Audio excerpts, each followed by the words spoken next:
Welcome to Weekly Digest, where we highlight the works of ministers of government as they push the administration's development agenda.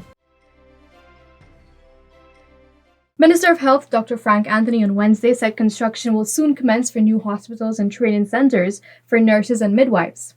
The minister was speaking at the launch of the Continuing Nursing Education Program at Regency Suites, Georgetown. Right now, we have been expanding our health infrastructure. So right now, we are building out new hospitals and so forth. You would know that right now, we're building a new hospital at Lima. We're building one at Kendron in Region 3. We're building two here in Region 4, one at Diamond, one at Enmore.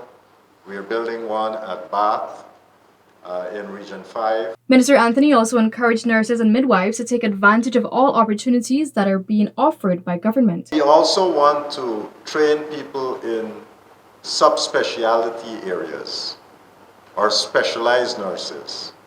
And we are opening up new opportunities for these types of specialization.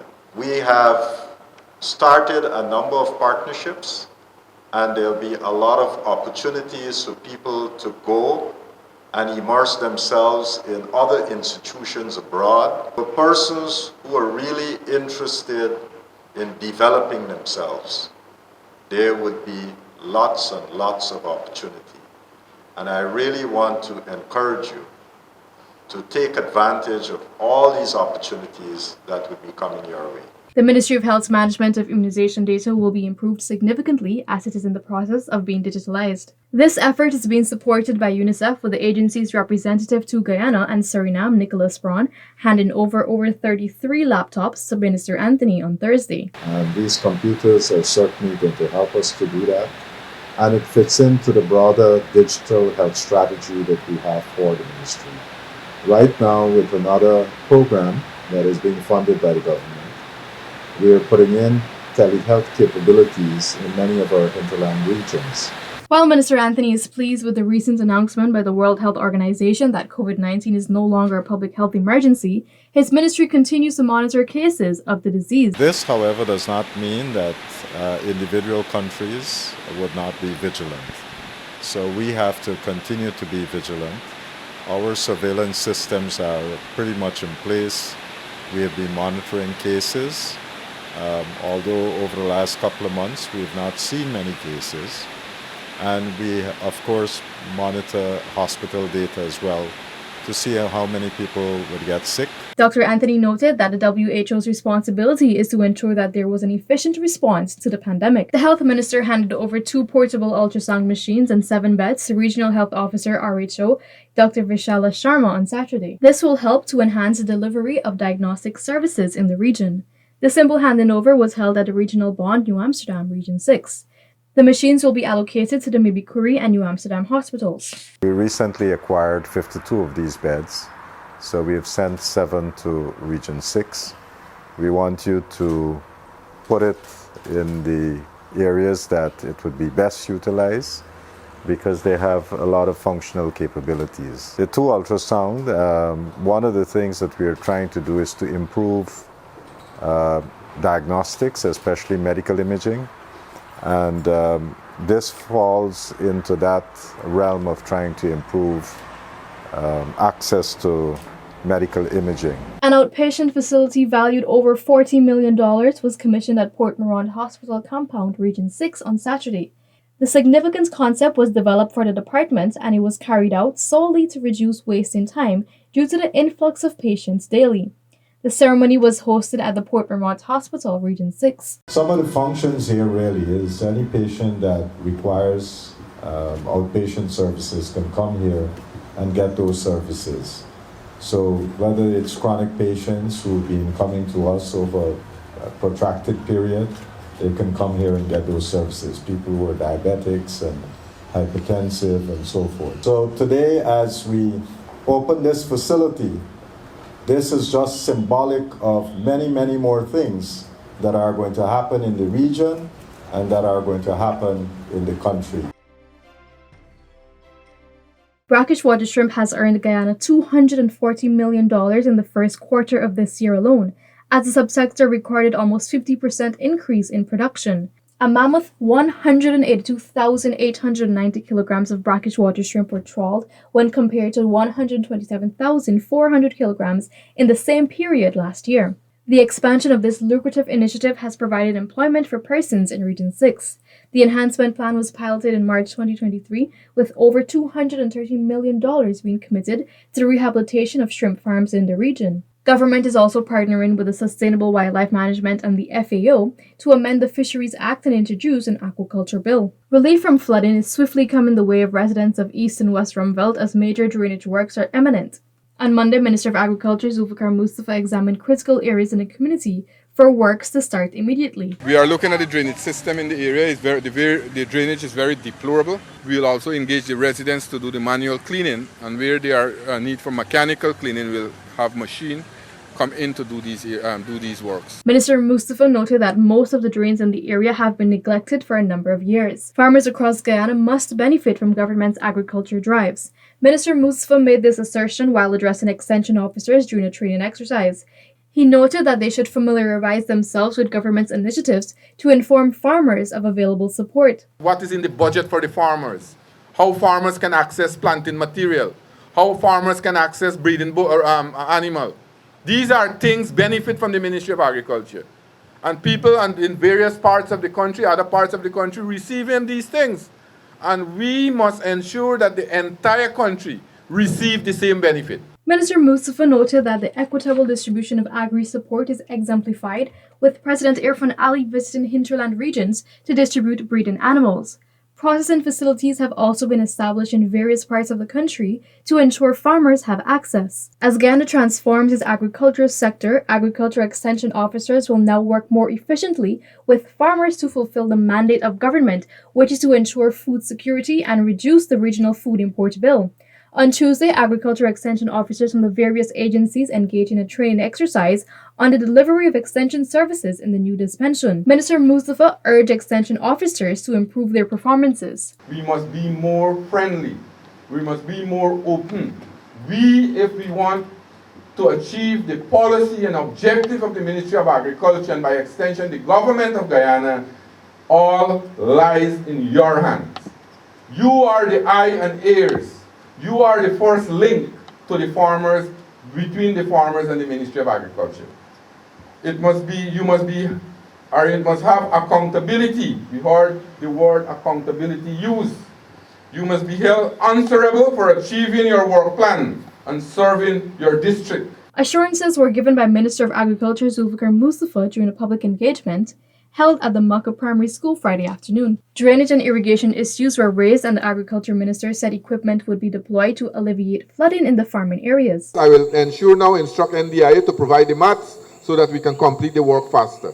So Mr. Lionel is there and he will ensure that we get the mats in a few days' time to continue the work. I can assure the public that there will be no disruption at this time for the installation of Span 9 without 1, consultation, 2, adequate notice, and 3, proper planning. Minister of Public Works Bishop Juan Edgell has assured that government is actively putting systems in place for the speedy installation of Span 9 for the Demerara Harbour Bridge. He said the project is a massive undertaking that requires adequate preparatory measures. The Public Works Minister added that the government is currently engaging engineers and working to find the best possible time and environment for the installation. The span, worth $1.2 billion, is currently anchored at the Harbour Bridge and will significantly enhance the bridge's retraction operation by enabling wider vessels to pass. Works in the community roads in Leguan and Wakenham in Region 3 are moving swiftly. Minister Edgell provided an update on those projects on Monday. These were islands in the Essequibo that serve their own purpose in terms of the produce that they provide, the people that live there, and there was need for serious interventions. A lot of the roads that are being built are giving the people better access, taking them out of the mud, and those projects are moving very, very well.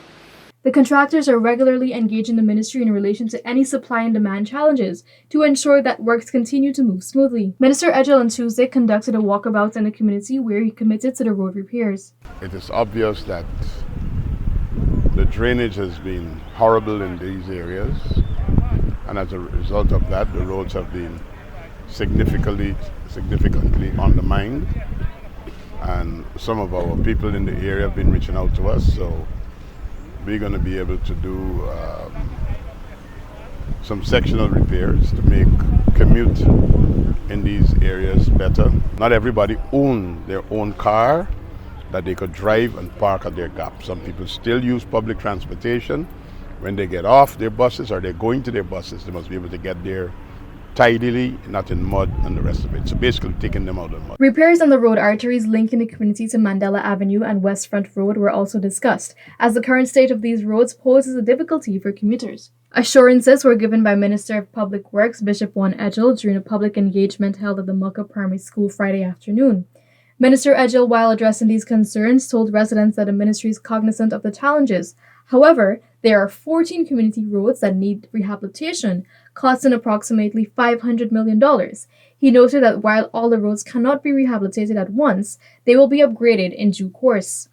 Prosperity 4th Street and 2nd Street. The length of it is 1,000 meters. We plan to do the entire 1,000 meters of 1st Street and 2nd Street. The cost of each one of those streets is of just above $75 million. So we are programming it, and as soon as we could get funding, we will be proceeding with Prosperity 4th Street and 2nd Street. Residents of Region 5 and 6 are set to benefit from massive housing infrastructure development, which is ongoing in various communities. The government is injecting billions of dollars for the execution of these works to improve the lives of Guyanese. Under 3 years, on specifically just for infrastructure development for housing, Region 6 has seen the injection of over $10.5 billion. And what are we talking about? So for example, at number 75, we have infrastructure works to the tune of $1.2 billion.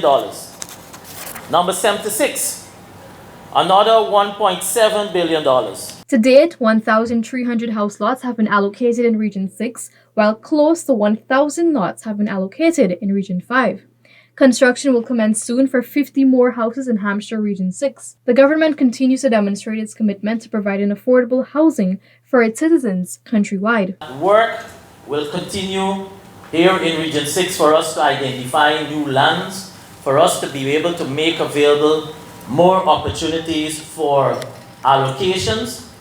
But we will, in another month, we'll start preparing the area. We will start in another month or month and a half, another 50 houses in the Hampshire area for construction of houses, that is, in the Hampshire area. But we'll be doing a model, not the current model, we'll be upping this type of design, and so the other one will be more like the middle income. These houses that you have, that you're signing for, are 5.5, correct? So the other one will be at $7 million. There's a different type of design we'll be bringing. The minister noted that the houses will cost about $7 million each. These house lots are intended for young professionals, vulnerable populations with disposable income to commence building, as well as house lots for private housing developers. The first 50 persons who were allotted lands at the Reconnaissance Housing Scheme East Coast Demerara got to view their lots. This is another step closer for persons to start constructing their own homes. Over 1,700 house lots have been allocated in this housing area. Approximately $2.5 billion was invested for infrastructural and development works in the Reconnaissance. After some 20 years, persons residing at Plantation Prosperity on the east bank of Demerara will finally receive their certificates of title. This will become possible as the legal transfer of lands from Gaisuco to Central Housing and Planning Authority, CHPA, will commence soon. Minister Kroll made the announcement on Friday during a public engagement at the Mucka Primary School. Now, there is a process when we have to transfer lands. There's a legal process, and we have to go through that time period, which involves gazetting and publishing, etc. Now, I'm giving myself 6 weeks maximum to have this sorted out. Some 1,000 officers of the Guyana Police Force graduated from the Ministry of Human Services and Social Security's COP Squad 2000 training on Friday. The graduation ceremony hosted at the National Cultural Center saw a presentation of badges and certificates to the graduates. I firmly believe that this initiative can bring the kind of control to the situation that is so much in escalation at this point in time. I believe it because at the core of every country, the custodians of safety, security, and peace are the members of the police force. At your feet lies that great responsibility to all the citizens of Guyana. The final batch of 20 tractors for distribution to Amerindian communities is expected to arrive this year, Minister of Amerindian Affairs Pauline Sukai confirmed during a recent press conference. The move to procure tractors and trailers is one aimed at supporting hinterland communities in agricultural development, as they have a comparative advantage in the agriculture sector. We are waiting a final batch of implements, and did the other 20 come in? 20 tractors are remaining. So we are actually giving to 103 villages. The tractors would not only benefit the agricultural sector, but would also assist with the transport of goods and services and aid the development of the villages dependent on logging activities. Persons in and around the mining town of Madian now have the opportunity to learn a new life skill with the launch of a new garment construction center in the town. The sewing center has been equipped with 30 sewing machines that can work both electronically and manually. Minister Sukai, who commissioned the facility, charged the participants to make use of the training. Our program must have impactful, positive results in the hinterland and must include everyone who is desirous of taking up the opportunity, having the opportunity open up to them. The National Assembly on Wednesday passed the Motor Vehicle and Traffic Amendment Bill of 2023 to enforce and enhance safety on the roadways.